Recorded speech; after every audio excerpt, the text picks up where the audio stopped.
Eh bien, aujourd'hui, ça va être clair et ça va être une question très marrante pour moi. J'avoue qu'à chaque fois, celle-là, elle me plaît beaucoup. C'est surtout les réponses qui me plaisent. Est-ce que vous faites les comptes de votre foyer? Alors, pour ceux qui me disent non, on y reviendra. Pour ceux qui me disent oui, c'est une fois de temps en temps. C'est une fois par mois, c'est une fois par semaine. Est-ce que vous imprimez par exemple vos relevés bancaires, vous faites du pointage? Comment vous vous y prenez? Là, vous me le mettez en commentaire. Mettez-moi votre méthode pour la gestion de votre foyer, la gestion financière de votre foyer. D'accord. C'est clair, vous avez certains de bonnes méthodes, d'autres approximatives. Oui, parce que quand j'entends dire oui, mais de tête, je sais à peu près combien il me reste. Non, c'est pas faire ses comptes, ça, du tout, que nenni, point du tout. Donc là, on n'est plus du tout sur la même approche. Donc ça, à la fin aussi, on y reviendra. Pour ceux qui font leur compte, très bien, bonne approche. C'est encore pas une gestion au top comme un entrepreneur, mais le fait de savoir déjà gérer ses comptes de son propre foyer, l'argent de son propre foyer, bah, c'est un bon début parce que pour une entreprise, il y a déjà des bases. Des bases, on est bien d'accord.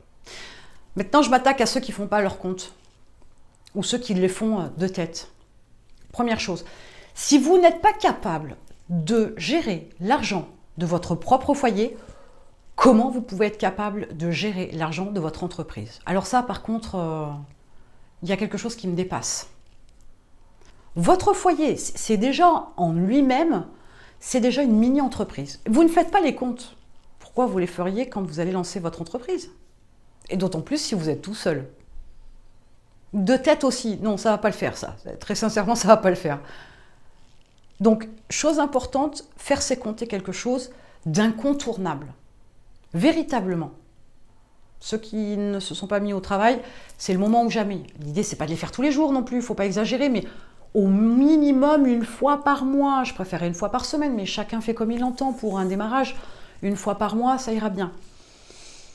Maintenant, deuxième chose.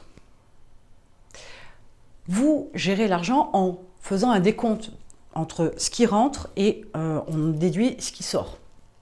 Ça, c'est du calcul. Gérer son argent, c'est une autre approche.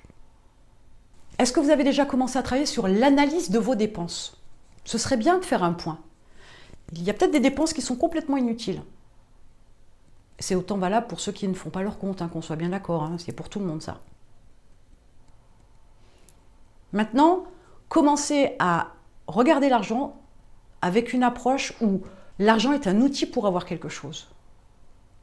Et pas l'argent est une finalité en soi parce qu'on travaille comme un dingue dans une entreprise pour avoir son chèque de salaire ou son virement pour pouvoir payer ses factures. Non, là c'est une finalité en soi l'argent.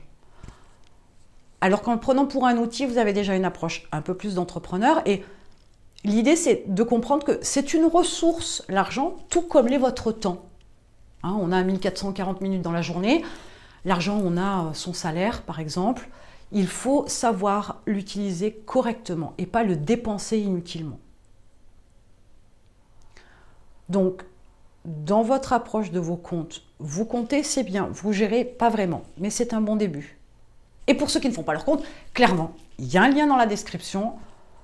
Vous m'appelez parce que là, ça ne peut plus durer. Il faut absolument reprendre le contrôle sur l'argent dans votre vie pour pouvoir vous mettre sur de bons rails pour réussir dans votre création d'entreprise et dans votre développement. Sinon, ça n'ira pas. Ça, c'est une certitude. Allez, prenez rendez-vous et je vous attends.